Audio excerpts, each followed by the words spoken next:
আপনারা জানেন আল্লাহর ইবাদত করা, এক আল্লাহতে বিশ্বাস করা, আখিরাতে বিশ্বাস করা, কোরআন আল্লাহর বাণী এবং মুহাম্মদ সাল্লাল্লাহু আলাইহি সাল্লাম আল্লাহর রাসূল এটা বিশ্বাস করা, এগুলো সবই কোনো না কোনো স্তরে বুদ্ধিবৃত্তিক বিষয়। তাহলে হৃদয় কেন এত গুরুত্বপূর্ণ? মূলত হৃদয় হলো সেই স্থান যেখানে আসল চ্যালেঞ্জটা থাকে। প্রকৃত চ্যালেঞ্জটা মস্তিষ্কে থাকে না, ওটা সহজ। প্রকৃত চ্যালেঞ্জটা থাকে হৃদয়ের মধ্যে। যখন আল্লাহ বলেন তারা আল্লাহর ভয়ে পতিত হয়, এক মুহূর্তের জন্য বিষয়টা ভাবুন, তারা আল্লাহর ভয়ে পতিত হয়। কেউ যদি আল্লাহর ভয়ে কিছু করে, যদি সে সিদ্ধান্ত নেয়, উদাহরণস্বরূপ আপনার পরিবারের একটি ব্যবসা আছে এবং ব্যবসার একটি অংশ হারাম, সেটা আপনি না অন্য শহরের লোকেরা, এখানকার কেউ না, ব্যবসার একটি অংশ হারাম এবং তারা রমজান মাসে সিদ্ধান্ত নিল আমরা এটা ত্যাগ করব, আমি এর কিছুই চাই না, আমি এই ব্যবসা থেকে মুক্তি পেতে চাই। কোনো কারণে এই ব্যক্তিটি আল্লাহর সামনে পতিত হচ্ছে। কিসের জন্য? আল্লাহর ভয়ের কারণে। স্ত্রীর মনক্ষুণ্ণ, বড় ভাই মনক্ষুণ্ণ, চাচারা মনক্ষুণ্ণ, সন্তানরা মনক্ষুণ্ণ। আমি ভেবেছিলাম আমরা তুরস্কে ভ্রমণে যাব, আমাদের আর সেরকম সামর্থ্য নেই, আমরা ওই গাড়িটা কিনব, আমরা আর কোনো গাড়ি কিনব না, এখন থেকে আমরা বাসে চড়ব।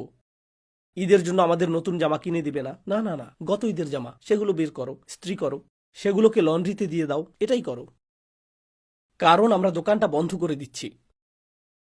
তাহলে তুমি বলতে চাও আমরা বাড়িটা কিনছি না? না, আমরা এই অ্যাপার্টমেন্টটাতেই থাকবো, আমরা এই অ্যাপার্টমেন্টেই থাকবো। ও, তাহলে নতুন যে বাড়িটা আমরা কিনতে যাচ্ছিলাম সেখানে আর ঈদ পার্টি দেয়া হচ্ছে না? না না না না। তাহলে মানুষ কি বলবে? সবাই এটা নিয়ে কথা বলবে। সেই কমিউনিটি সেন্টারের কি হবে, যেটা তুমি তোমার মেয়ের বিয়ের জন্য বুক করেছিলে? না, আমরা সেখানে অনুষ্ঠান করব না, আমরা মসজিদেই বিয়েটা সেরে ফেলবো।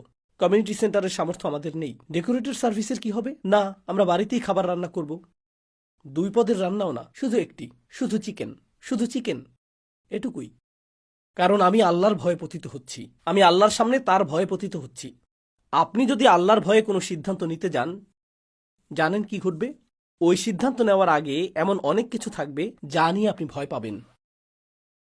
আমার ভাইয়েরা কি বলবে, আমার মা কি বলবে, আমার স্ত্রী কি বলবে, আমার স্বামী কি বলবে, আমার সন্তানেরা কি বলবে, সমাজ কি বলবে, আমি কি করব?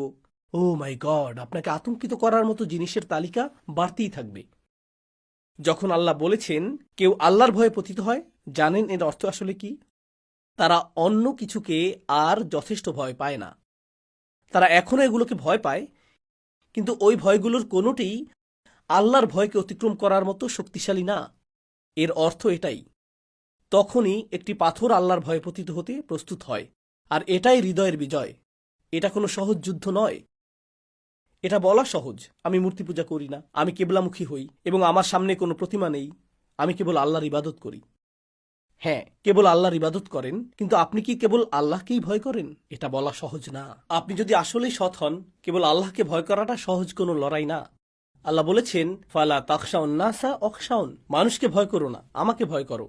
আর আপনি যদি বলেনও আমি মানুষকে ভয় পাই না, আসুন তাদের একটি তালিকা শুরু করি যাদেরকে আপনি ভয় করেন। তারা আপনাকে মেরে ফেলবে এই ভয় না থাকলেও তারা যেভাবে তাকায় আপনি সেই দৃষ্টিকে ভয় পান। আপনি তাদেরকে নিরাশ করতে ভয় পান, আপনি তাদের মন্তব্যকে ভয় পান। কিছু মানুষ একা থাকতে ভয় পায়, তারা একা থাকতে ভীষণ ভয় পায়, তারা প্রত্যাখ্যাত হতে ভয় পায়, তারা অপমানিত হতে ভয় পায়। এগুলো কি ভয় না? এবং কখনো সেই ভয়গুলো এতই বড় হতে পারে যে আপনি আল্লাহর অবাধ্য হতে প্রস্তুত হন, কারণ আপনি সেই ভয়ের মুখোমুখি হতে প্রস্তুত না, তাই না? একই জিনিস ভালোবাসার ক্ষেত্রেও ঘটে, একই জিনিস প্রলোভনের ক্ষেত্রেও ঘটে। আপনার হৃদয়ে এমন কিছু থাকতে পারে যা আপনি ব্যাকুল হয়ে কামনা করেন, তখন আল্লাহর আদেশ আর গুরুত্ব পায় না। আপনার হৃদয়ে যে শক্তিশালী আসক্তি অনুভব করেন তা থেকে মুক্তি পেতে আল্লাহর ভয় যথেষ্ট মনে হয় না। হৃদয়ের ভূমিকা এতটাই গুরুত্বপূর্ণ। হৃদয় কঠিন হয়ে যাওয়ার অর্থ তাহলে কি? আল্লাহর অবাধ্য হলে আমার মোটেও খারাপ লাগে না।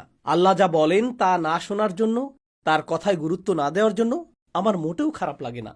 অথবা আমি তা শুনতে পারি, বুঝতে পারি, তা নিয়ে কথা বলতে পারি, কিন্তু সে অনুযায়ী কাজ করি না এবং এটা আমাকে ভেতর থেকে মোটেও প্রভাবিত করে না। আও আসাদ্দু কাসওয়া, এটা পাথরের চেয়েও কঠিন। এমনটাই ঘটে। আপনি আপনার সামনে আল্লাহর একটি মুজিজা দেখতে পারেন, মৃত ব্যক্তি জীবিত হয়ে ফিরে আসতে পারে, কিন্তু এটি আপনাকে মোটেও প্রভাবিত করে না। এমন ভয়াবহ অবস্থায় আমরা এসে দাঁড়াতে পারি।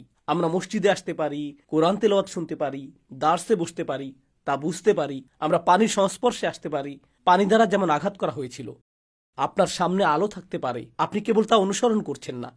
এটা ভেতরে যায় না, এটা ভেতরে যায় না। এটাই হৃদয়ের সেই অবস্থা যে বিষয়ে আল্লাহ আমাদের ভয় দেখাচ্ছেন। এটা আসলেই একটা ভীতিকর বিষয় যা আল্লাহ বলেছেন